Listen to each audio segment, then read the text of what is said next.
Pilipinas, ang GAA naghambal ang Iloilo City District Engineering Office may appropriation na 645 million para sa infrastructure diri sa syudad.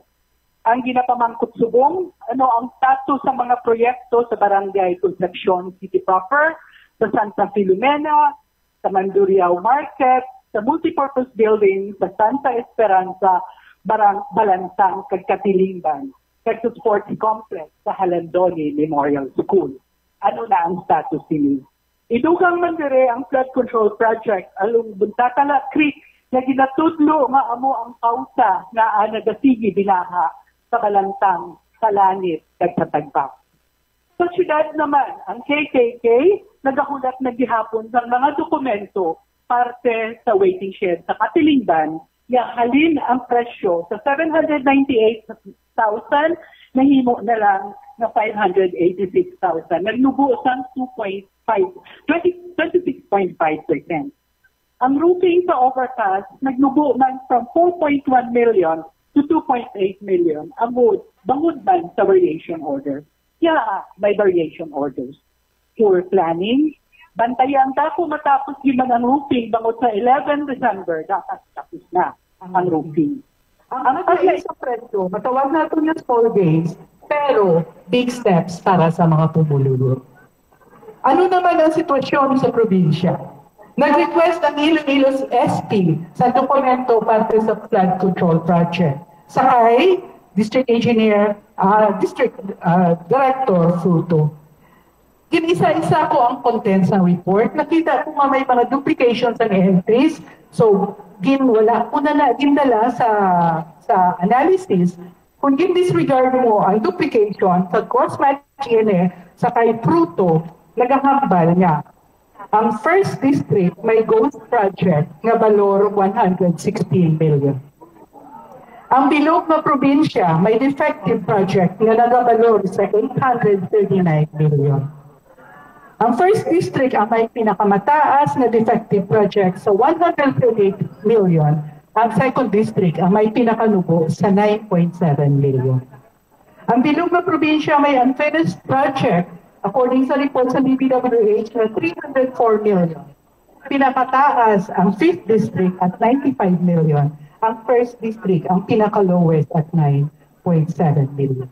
Kabay pa ng investigasyon sa SP will call for accountability and the finding of necessary charges disregarding political alliances in their decision.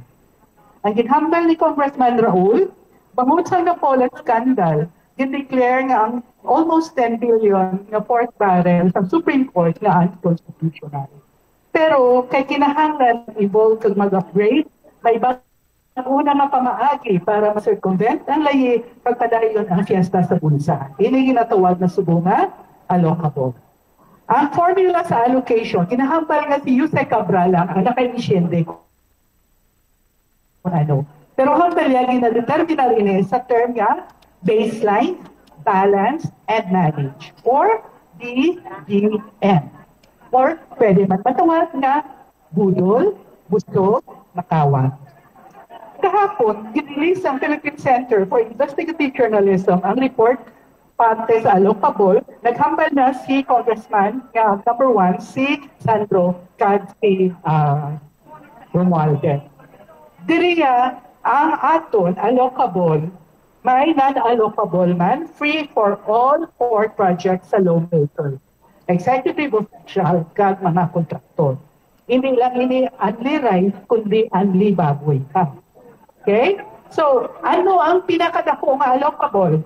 So, first, ang pinakadako, 3rd district, at 4.8 billion, followed by 4th district at 2.7 billion, 5th district at 2.6 billion, 1st district at 2.5 billion, city at 2.4 billion, and the 2nd district at 1.7 billion. Remember, kada kongresista may 30 milyones kada tuig sa allocable kag non-allocable. Last, ang DPWH website, at September 23, nagahambal nga. Ang first district may ara na 29 ka projects, total of 1.2 billion pero ang accomplishment is 64%, 1 complete, 2 ongoing, kag 26 delay. Sa second district may 12, ang total cost is 638 billion, average accomplishment is 72, duwa kompleto, duwa ongoing, kag 8 ang delay. Sa third, may 22 ka project at 2.5 billion, 17.16 lang ang na-complete, delayed. Ang 71% of the loan contractors are nag-corner sa project.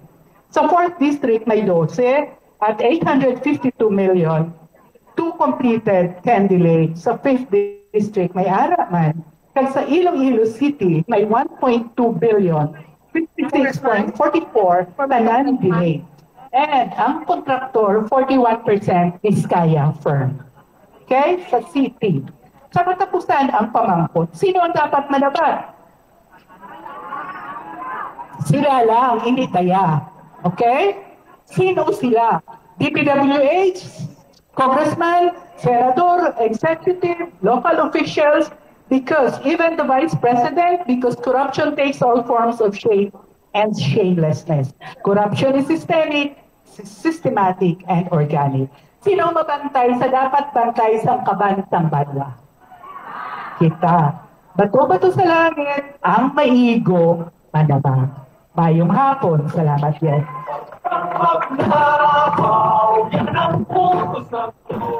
Napatihan si Dr. Cynthia Cabangal ng Dr. Attorney Cynthia Cabangal ng grupo na manugulong. Yan ay mga kabyanan, nabatian ninyo, no? Ang naglaylain ng mga isyu na nagaluntad sa aton, dito sa aton diri sa aton Pungsod Pilipinas, national man, o kon lokalidad man na sitwasyon. Gani ang Maring Ray, ano ang atong panawagan? Surat na